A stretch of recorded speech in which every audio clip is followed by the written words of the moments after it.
So we're up to way number 14, which is Bimikra, which is the written instructions for living. So obviously Judaism consists of two basic sets of laws, of instructions. One is the written law, the Torah Shebiksav, which we know as the Tanakh, and the other is the oral law, the Torah Sheba'al Peh, which is the Mishnayos and the Talmud, the Gemara. Without both of these, Judaism would be incomprehensible. Right, so number 14 is Bimikra, the written instructions for living, the written law, which is the Torah, right, which is the 5 books of Moses, of Moshe, Bereshit, Shmos, Vayikra, B'Midbar, Dvarim. Then we have the Nevi'im, right, Yeshua, Shayiftim, etc., the prophets, and then we have the Ksuvim, which are the various writings that were written with Ruach HaKodesh, with divine inspiration, such as Tehillim, the Psalms, Mishlei, Proverbs, Esther, etc. So the Tanakh is the world's all-time bestseller, right, and has made a greater impact on Western civilization than any other book ever written. The Torah, the written Torah, forms the bedrock of many ideas in Western civilization, like all men have inalienable rights, or love your neighbor. On the Liberty Bell in Philadelphia, it's written, proclaim freedom throughout the land, which is a pasuk, right?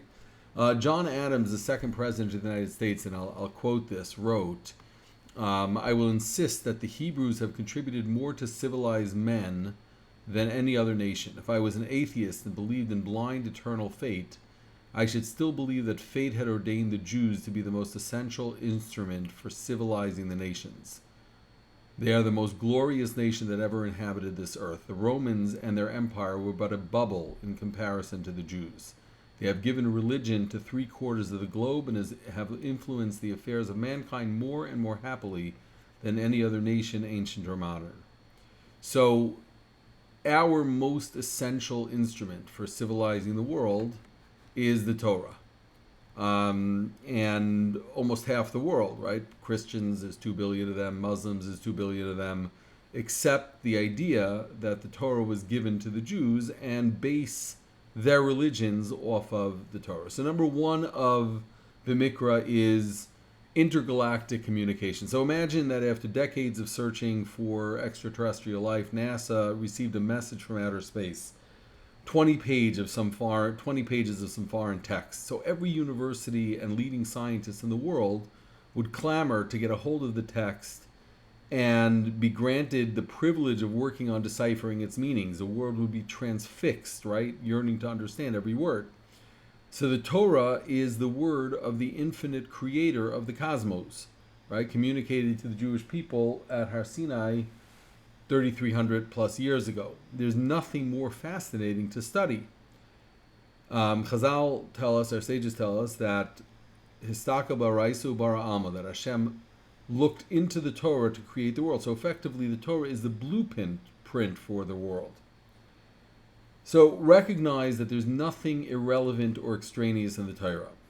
If something doesn't seem to make sense, don't dismiss it as irrelevant. Keep searching, keep asking, delving deeper to understand what the Torah is trying to tell you. For example, in Parshas Vayera, Avram is conversing with Hashem, and 3 strangers pass by, and Avram immediately gets up to serve them water and food.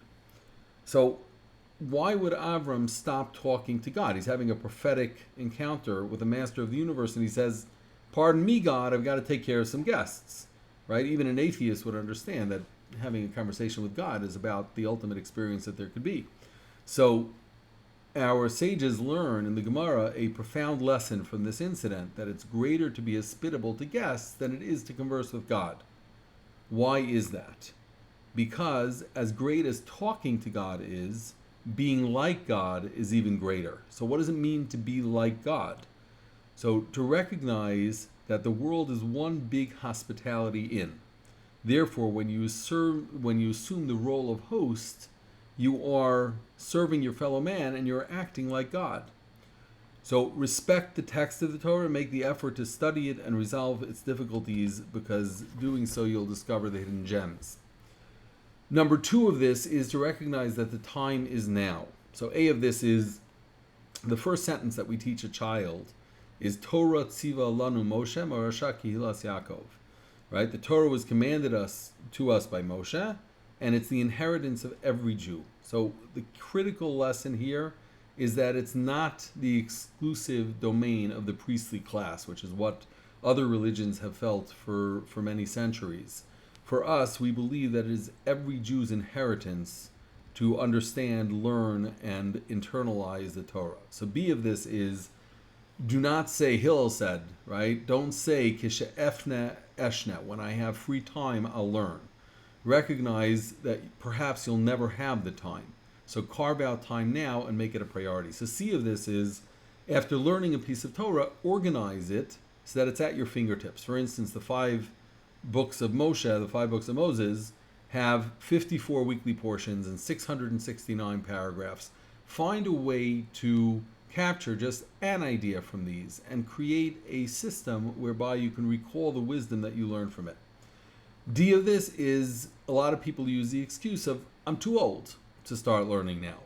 So we know famously that the historic scholar Rabbi Akiva, who we credit with the continuation of the Torah throughout the generations, was 40 years old and still didn't know how to read the Hebrew alphabet, the Aleph Beis, right? And yet he ended his life having created over 24,000 pairs of students.